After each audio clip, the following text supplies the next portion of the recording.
இந்த உலகத்தில் நம்ம என்னதான் நல்லது செஞ்சாலும் அதை பாராட்டுறதுக்கு 4 பேர் இருக்கிறது மாதிரியே அதை குறை சொல்கிறதுக்கும் 4 பேர் கண்டிப்பாக இருப்பாங்க. அதையெல்லாம் நினச்சிக்கிட்டு நம்ம செய்யக்கூடிய நல்ல செயல்களை நிறுத்துறது அப்படிங்கிறது சரியே கிடையாது. ஏன்னா குறை சொல்கிறவங்க யாருமே நமக்கு ஒரு பிரச்சனை அப்படின்னு வரும்போது அதுக்காக நின்று உதவ போகிறதே கிடையாது. இதை நம்ம தெளிவாக புரிந்து கொள்றதுக்காக ஒரு குட்டி கதையை நம்ம இப்போ பார்க்கலாம். ஒரு ஊரில் அச்சுதன் என்றொருவன் வாழ்ந்து வந்தான். அச்சுதன் மிகவும் நல்லவர், நேர்மையானவர், இனிமையாக பேசக்கூடியவர், உதவும் மனம் படைத்தவர். இருப்பினும் அவருடைய மனதில் வெகு காலமாக ஒரு குறை இருந்து வந்தது. அந்த குறை என்னவென்றால், என்னதான் அவர் நல்லது செய்தாலும் அதை சிலர் புரிந்து கொள்வதில்லை. எவ்வளவு உதவி செய்திருந்தாலும் சூழ்நிலை காரணமாக ஏதேனும் உதவ முடியாத சமயத்தில் நண்பர்களே இவரிடம் முகத்தை காட்டுகிறார்கள்.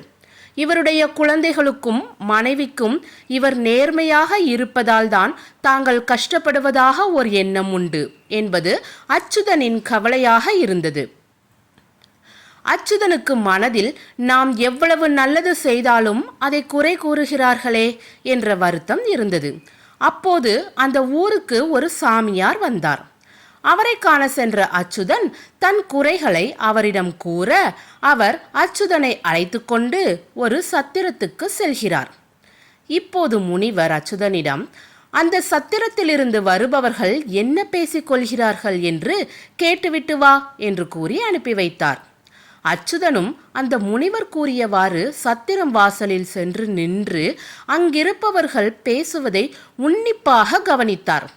சிலர் இந்த சத்திரத்தின் உரிமையாளர் போல ஆட்கள் இருப்பதால் தான் நாட்டில் மழை பெய்கிறது என்று பாராட்டியும், இன்னும் சிலர் இந்த சத்திரத்தின் உரிமையாளருக்கு காசை சம்பாதித்து என்ன செய்வதென்று புரியாமல் சத்திரம் நடத்துகிறார் என்றும் பேசிக்கொண்டனர்.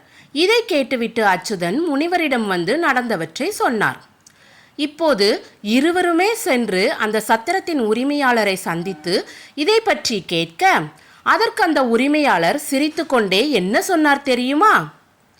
நம்மை குறை சொல்பவர்கள் நாம் கஷ்டப்படும் நேரங்களில் நமக்காக உதவ போவதில்லை.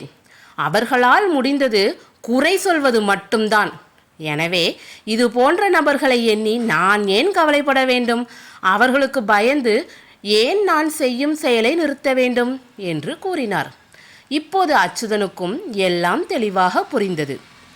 இந்த கதையில் சொன்னது போலதான் குறை சொல்பவர்களை மறந்துவிட்டு நம்முடைய வேலைகளில் கவனம் செலுத்தினால் வாழ்க்கை நிம்மதியாக இருக்கும். முயற்சித்து பாருங்களேன். இந்த மாதிரி குட்டி குட்டி கதைகளை கேட்கணும் அப்படின்னா நம்ம சேனலை சப்ஸ்கிரைப் பண்ணுங்கள், வீடியோவை லைக் பண்ணுங்கள், ஷேர் பண்ணுங்கள், கமெண்ட் பண்ணுங்கள்.